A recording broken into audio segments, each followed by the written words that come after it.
Hey Marvel fans, Money G here. Yes, I haven't done this type of a video in a while. That's because, thanks to COVID-19, there hasn't been a Marvel movie since Spider-Man Far From Home came out almost 2 years ago. But finally, yes, Black Widow was finally released in theaters and on Disney Plus, and I saw it last night. So it's time to do one of my thoughts on videos, and here is my thoughts on Black Widow. Now, Black Widow is a 2021 American superhero film and based on the Marvel's Comics character of the same name. It is the 24th film in the Marvel Cinematic Universe, and this one was directed by Kate Shorthan and written by Eric Pearson. The film stars Scarlett Johansson, Florence Pugh, David Harbour, and Rachel Weisz. Now, in this movie, set after the events of Captain America Civil War, Natasha goes on the run and is forced to confront a conspiracy tied to her past. Now, following the success of Captain Marvel, I'm sure everyone was looking forward to the Black Widow solo movie. Some people believe that Black Widow should have been the first female-led Marvel superhero film in the Marvel Cinematic Universe. Now, I don't blame them because Scarlett Johansson has been excellent in the role ever since she first made her appearance in Iron Man 2. I believe she's been a fantastic character and I love what she has done with Natasha. So, after being delayed 3 times, mainly due to COVID-19 and other factors, such as this movie wants to make money, Black Widow was finally released in theaters and on Disney Plus, and it's the first Marvel movie since Spider-Man Far From Home.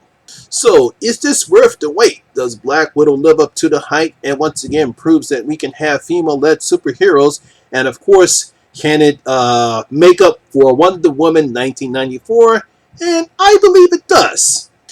We get a nice opening where we see young Natasha, who, along with her sister Yelena and her parents, who are really Russian spies posing in an American family. Now, the film jumps to 2016, where we see Natasha escape General Ross after the events of Civil War. While trying to lay low in Norway, she is attacked by Taskmaster, who, unknown to Natasha, has the antidote that can remove the brainwashing that all the Black Widows are put under. Earlier in the film, we see her sister Yelena attack a former Black Widow, and she gets doused by gas, and it's called the red dust. And it removes the brainwashing that they were all put under. She eventually sent the antidote over to her safe house, thinking that her sister will know what to do with it, but she's attacked by Taskmaster.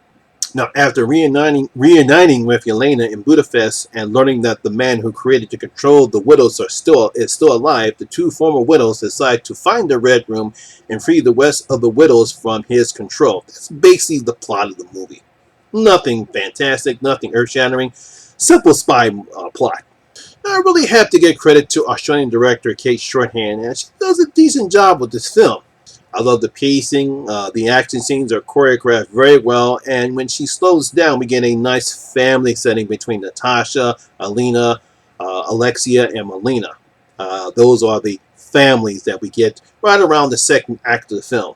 Another thing I do like about this film is how it explores more of Natasha's past. We learn that Natasha did a lot of bad things, even how she defected to S.H.I.E.L.D., and now she seems to be on this redemption path to right her wrongs. Yeah, because basically the film kind of follows what I know about the character from the comics. There's similarities between how Natasha is here in the MCU and how her character is in the comics. She was a Russian spy. She eventually defects to the United States and to S.H.I.E.L.D. Basically, in the comics, she has a relationship. She has a relationship with Hawkeye. Unlike here, their relationship is strictly platonic. But in the comics, she actually has a relationship with Hawkeye. She has a very kind of deep relationship with Daredevil in the comics, but it's still basically the same character in the comics and in here in the movies.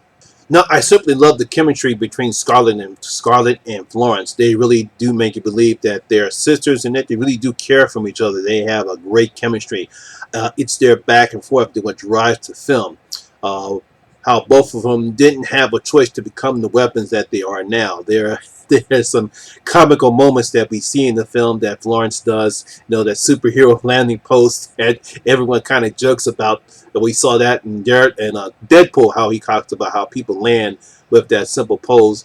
And I love that back and forth that the two actresses have between. So this is basically what makes the film how great it is the camaraderie that they have.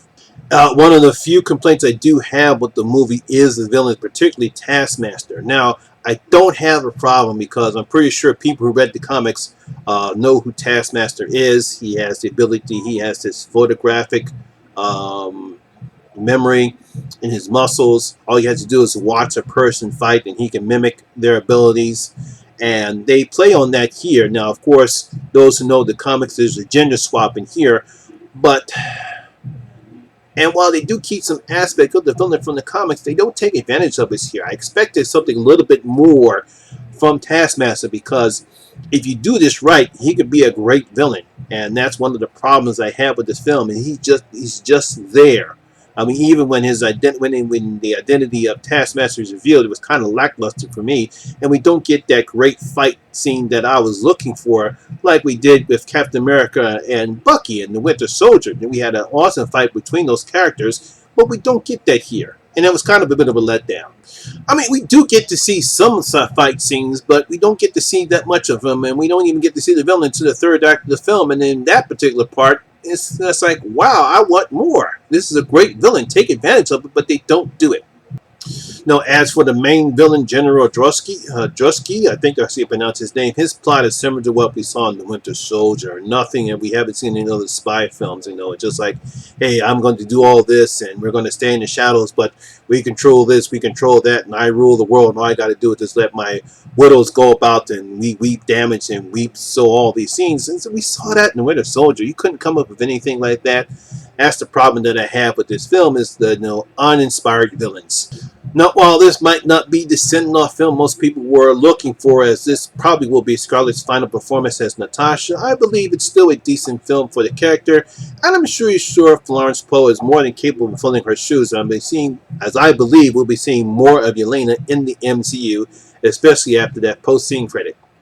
Now, I don't know what people were expecting, because some of the reviews I'm seeing, a lot of people didn't like the film. I did expect it more, but I wasn't expecting Endgame. I wasn't expecting The Winter Soldier. I wasn't expecting Infinity Wars. I was expecting a decent film that explores more of the character, and I guess everyone thought it was going to be this great send-off, and I know that's what they were expecting, but I did enjoy the film. Yes, it's not spectacular. It's not one of the top Marvel films. It's kind of good, good action film. Yeah, it's just that the villain is just very lackluster, and that's the problem with this film. If we had a better villain and better fight scenes, not better fight scenes, more of Taskmaster, because some of the stuff that he does is great, but we just don't get enough of it, and that's what this film is missing. And I think that they spent more time, but I think what they were going with this film is more about Natasha and her backstory. And hey, look, this is going to be the final film that Scarlett Johansson is going to be in, so we're going to focus more on her backstory, her family's, her relationship with her sister, her relationship with Alexia and Melina. And everyone does a good job acting-wise. David Harbour, I thought he was good. I thought Rachel Weisz, for the time that she was in, she was good. Everyone does a fine job in this film, and I think a lot of people were expecting a lot more, but I think they were let down. I wasn't expecting an excellent film or a great film. This is what I expected, and this is what I got, but I did expect a better villain in this film, something that's a little worthy of a character like Natasha Romanoff. So if I was going to rank this film, I would probably give it like 3 out of 5 stars. It's okay. It's a great film. It's not the worst superhero film that I've seen. It's not the worst in the Marvel Cinematic Universe. Yeah, I expected a lot better than everyone else probably did too, but it's okay. It's definitely a lot better than Wonder Woman 1984. As far as this and Captain Marvel, I still have to give a slight edge to Captain Marvel, and even though a lot of people didn't like that film because they didn't like Brie Larson, but I think that film explores a lot more of the character, and the villain is a little better in this and Captain Marvel as opposed to this one right here. I think if the villain was a lot better in this one, then this would have been a great film, but it's still good. So there you have it. That is my thoughts on Black Widow. I hope you did like it. And if you did, please like and share, because it does help out with the YouTube algorithm. And if you've seen Black Widow, please leave your comments in the comment section. Tell me what you thought about the film. And if you're new here, please hit that subscriber button and ring that notification bell. That way you'll be notified anytime when I put a new video such as this one. Once again, my name is Lamont Smith. I thank you very much for watching, and I'll catch you in my next video.